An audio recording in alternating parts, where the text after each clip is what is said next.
Good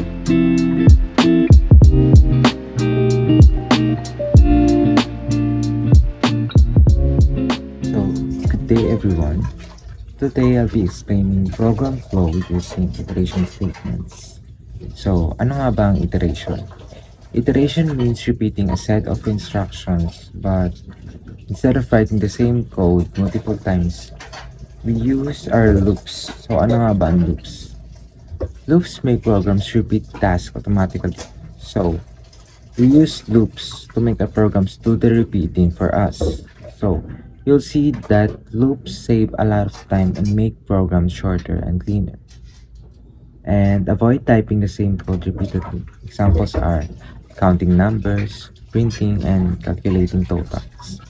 So, by the end of this lesson, you'll understand the different types of loops, know when to use them, and how to avoid mistakes like infinite loops. So, mamaya matatakal natin. So, repetition control structure. So, Java has three types of loops. Tinatawag na while loop, do while loop, and for loop. So, they all repeat actions. They all repeat code, but the difference is when they check their condition. While checks before running. Tandaan nyo to. While checks before running, do while checks after, and for is used when you already know the exact number of repetitions. So, dito muna tayo sa while loop. While loop repeats code as long as the condition is true. So, in syntax, while, condition, then sa baba yung statement. Condition is checked before running the loop. Stops when the condition becomes false. Be careful, it can create infinite loops if variable never changes. So, sabi dito, the while loop keeps running as long as the condition is true. Java checks the condition first. If tama yun, the code runs. If not, mag-i-stop na siya. Then, try natin siya dito.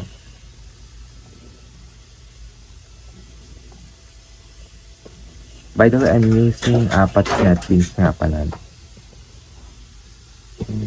Number. Let's say X na lang.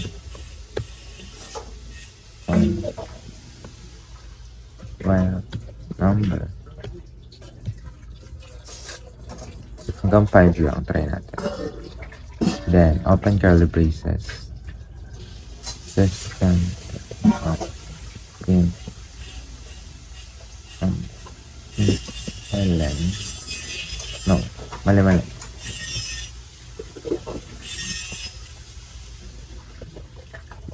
Since.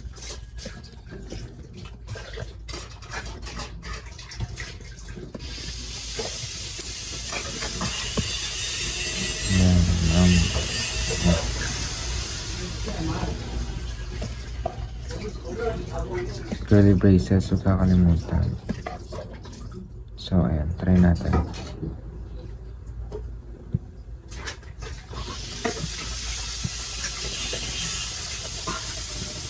Ay, wait lang. May mali ata ako. Extended out 15. Oh. Kasi ito X dapat.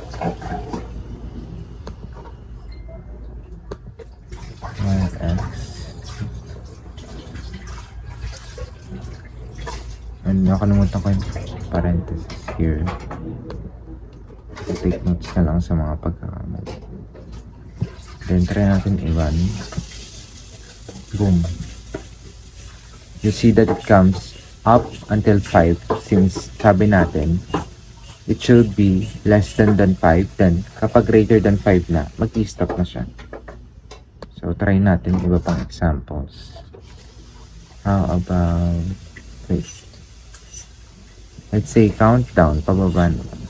I know, papakita ko muna sa inyo kung paano nangyayari ang infinite loop. So, halimbawa, mapapalitan natin yung sign natin na minus, imbis na plus sign. Magbibilang siya pababa.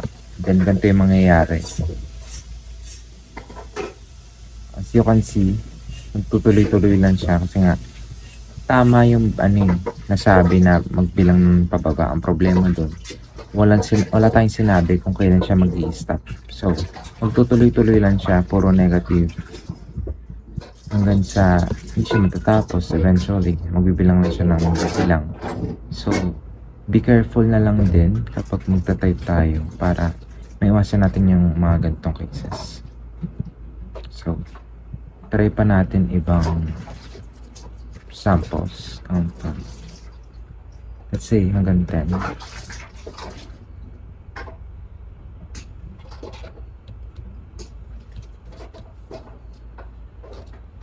And this one should be greater than 0.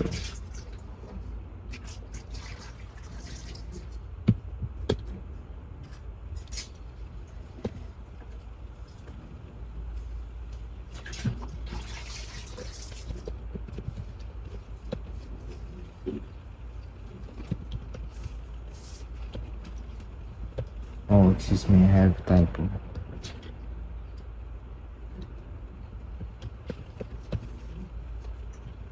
Let's see.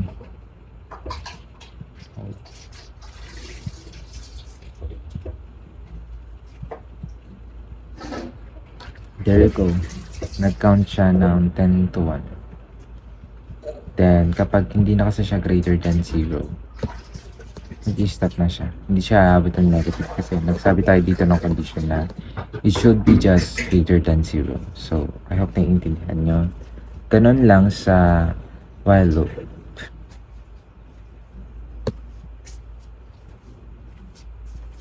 Next, while loop with user input. You can use J option, pane, or scanner to interact with loops. Loop continues until condition becomes false. Examples used are repeat until input until user enters 0. So, tatry natin dito yung J option.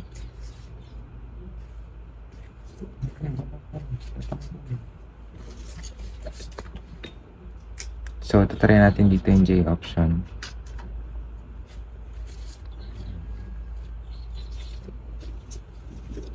So, tatry natin dito yung J option sa part na to. Import Javax. So, ganyan lang lalagay niyo yung gusto nyo ng J option. Ayan.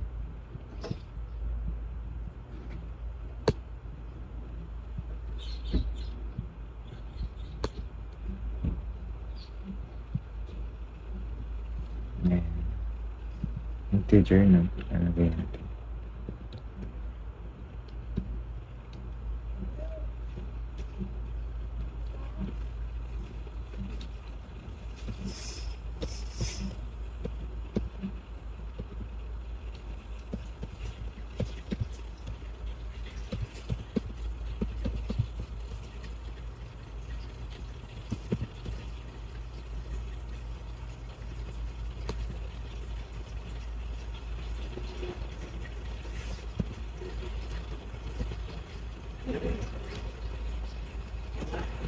Enter a number.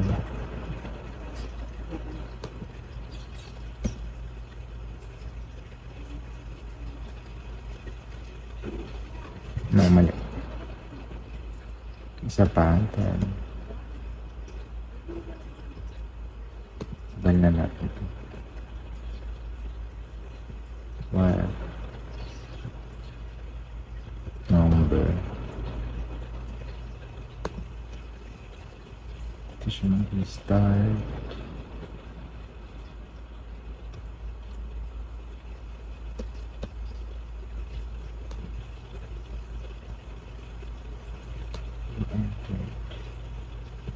Ito yung lalabas. Number. Paano papalitan? Number.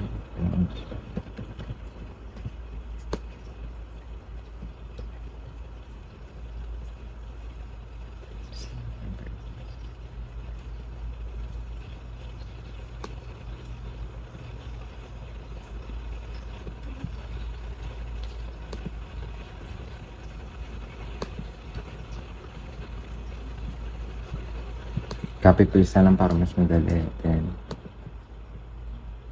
enter another number. pangalawang statement.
Sorry if mabagal ako gumawa.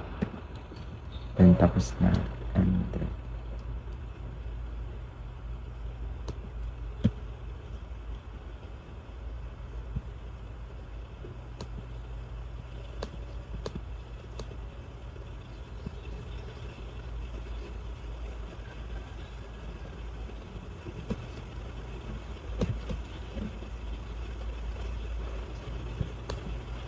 let's see kung anong mali dito.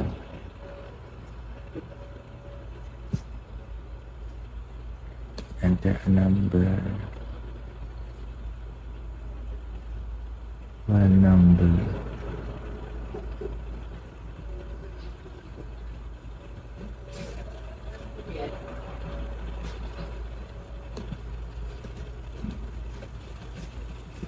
Try natin dito.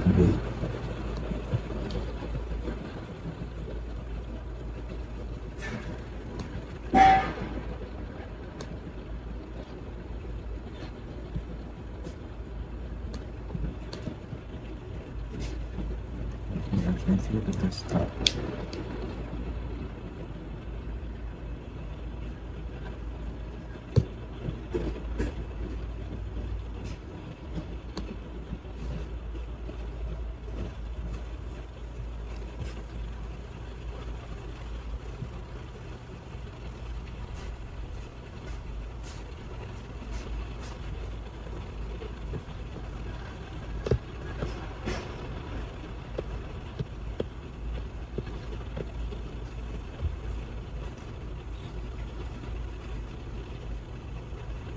Okay, gets ka na ano wala dito. Input.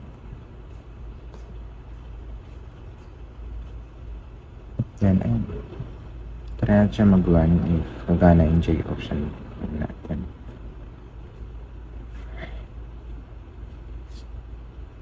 We just wait. So, enter a number, let's say 1.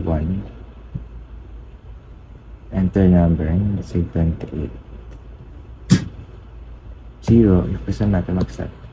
Look, ended. Ganun lang kadali. It repeats as long as the user inputs is not 0. So, kapag 0, mag-end na siya. Nice. Dito naman tayo sa dual loop. Similar to while, but runs at least once. Condition is checked after running the code. So, once sa while loop, before running the code. Dito naman, after running the code. Syntax, do, statement, and condition, while. The do while loop is like the while loop, pero it always runs at least once, kahit mali pa yung condition.